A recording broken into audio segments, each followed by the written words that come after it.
Belagavi DCC bank ಚುನಾವಣಾ ಕದನ ಮಾಜಿ ಸಚಿವ ರಮೇಶ್ ಕತ್ತಿಗೆ ಬಿಗ್ ರಿಲೀಫ್ ಸಿಕ್ಕಿದೆ. ಹುಕ್ಕೇರಿ ತಾಲೂಕಿನ ಚುನಾವಣೆ ಮುಂದೂಡಿಕೆಗೆ ತಡೆಯನ್ನ ನೀಡಲಾಗಿದೆ.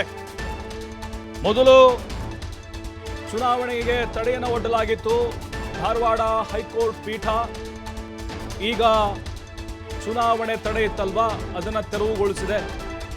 ಹುಕ್ಕೇರಿ ತಾಲೂಕಿನ ಚುನಾವಣೆ ಮುಂದೂಡಿಕೆಗೆ ತಡೆಯನ್ನೇನು ಕೊಡಲಾಗಿತ್ತು, ಆ ಆದೇಶ ಈಗ ಇಲ್ಲ. ಬೆಂಗಳೂರು ಹೈಕೋರ್ಟ್ ದ್ವಿಸದಸ್ಯ ಪೀಠದಿಂದ ಈ ಆದೇಶ ಬಂದಿದೆ. ಉಳಿದ 6 ಕ್ಷೇತ್ರಗಳ ಜೊತೆಗೆ ಹುಕ್ಕೇರಿ ಚುನಾವಣೆ ಕೂಡ ನಾಳೆ ನಡೆಯುತ್ತೆ. ಯಾಕಂದ್ರೆ ರಮೇಶ್ ಕತ್ತಿ ಹುಕ್ಕೇರಿಯಿಂದ ಸ್ಪರ್ಧೆ ಮಾಡ್ತಾ ಇದ್ದಾರೆ. ಬಹಳ ಕಾವನ್ನ ಪಡೆದುಕೊಂಡಿದೆ. ಬೆಳಗಾವಿಯ ಡಿಸಿಸಿ ಬ್ಯಾಂಕ್ ನಿರ್ದೇಶಕ ಸ್ಥಾನಕ್ಕೆ ಸ್ಪರ್ಧೆಗಳು ನಡೀತಾ ಇದೆ. 7 ಒಂದು ಡಿಸಿಸಿ ಬ್ಯಾಂಕ್ಗಳಿಗೆ, ಅಂದರೆ ನಿರ್ದೇಶಕರ ಸ್ಥಾನಗಳಿಗೆ. ಅದರಲ್ಲೂ ಹುಕ್ಕೇರಿ ಪ್ರಾಥಮಿಕ ಕೃಷಿ ಪತ್ತಿನ ಸಹಕಾರಿ ಸಂಘ ಏನಿದೆ, ಅಲ್ಲಿಂದ ಕತ್ತಿಯವರು ಸ್ಪರ್ಧೆ ಮಾಡ್ತಾ ಇದ್ದಾರೆ. ನಾಳೆ 19 ಚುನಾವಣೆ ಇದೆ. ಇನ್ನು ಏನಾಗಿತ್ತು ಅಂತ ಹೇಳಿದ್ರೆ, ಈ ಡೆಲಿಗೇಷನ್ ಸಮಸ್ಯೆ ಮುಂದಿಟ್ಟುಕೊಂಡು ಹುಕ್ಕೇರಿ ತಾಲೂಕಿನ ಮದಿಹಳ್ಳಿ PKPS ನಿರ್ದೇಶಕರೊಬ್ಬರು ಕೋರ್ಟ್ ಮೊರೆ ಹೋಗಿರ್ತಾರೆ. ಆ ಹಿನ್ನೆಲೆಯಲ್ಲಿ ಹುಕ್ಕೇರಿ ಕ್ಷೇತ್ರಕ್ಕೆ ನಡೆಯಬೇಕಾಗಿದ್ದ ಮತದಾನವನ್ನು ಮುಂದೂಡಿ ನ್ಯಾಯಾಲಯ ಆದೇಶವನ್ನು ಹೊರಡಿಸುತ್ತೆ.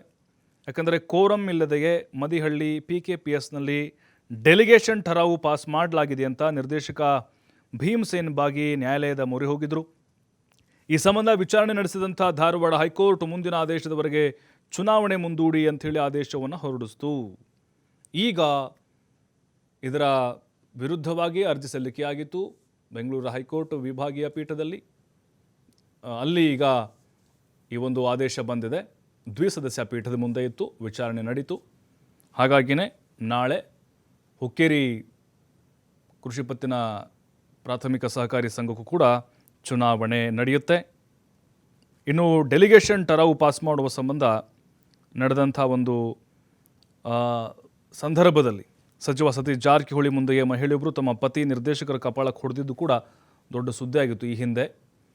ಮತ್ತಷ್ಟು ಮಾಹಿತಿ ನಮ್ಮ ಪ್ರತಿನಿಧಿ ಶ್ರೀಧರ್ ನೀಡ್ತಾರೆ. ಶ್ರೀಧರ್, ಬಹಳ ಅನುಮಾನಗಳಿತ್ತು ಹುಕ್ಕೇರಿ ಡಿಸಿಸಿ ಬ್ಯಾಂಕ್ ಚುನಾವಣೆ ನಡೆಯುತ್ತಾ ಇಲ್ವಾ ಅಂಥೇಳಿ. ಅಂತೂ ಇಂತೂ ಕತ್ತಿಗೆ ಇದೊಂದು ರೀತಿ ರಿಲೀಫ್ ಸಿಕ್ಕಂತ ಆಗಿರುತ್ತೆ. ಮತ್ತಷ್ಟು ಕಾವನ್ನು ಹೆಚ್ಚಿಸಬಹುದು ಅಂತ ನಾಳೆ ಚುನಾವಣೆಗೆ ಇದೆಲ್ಲ ಬೆಳವಣಿಗೆ.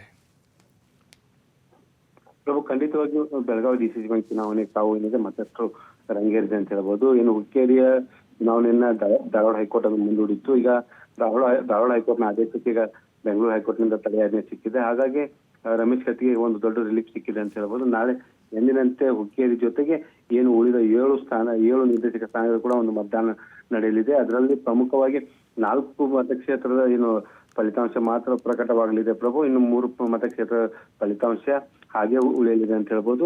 ಪ್ರಮುಖವಾಗಿ ಹೇಳ್ಬೇಕಂದ್ರೆ ಇಲ್ಲಿ ಜಾರಕಿಹೊಳಿ ವರ್ಸಸ್ ಕತ್ತಿ ಕುಟುಂಬದ ಮಧ್ಯೆ ಒಂದು ಕದನ ಅಂತ ಹೇಳ್ಬೋದು.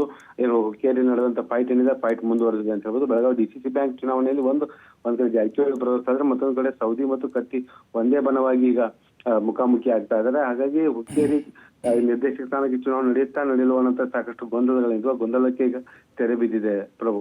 ಥ್ಯಾಂಕ್ ಯು ಶ್ರೀಧರ್ ಮಾಹಿತಿಗಾಗಿ.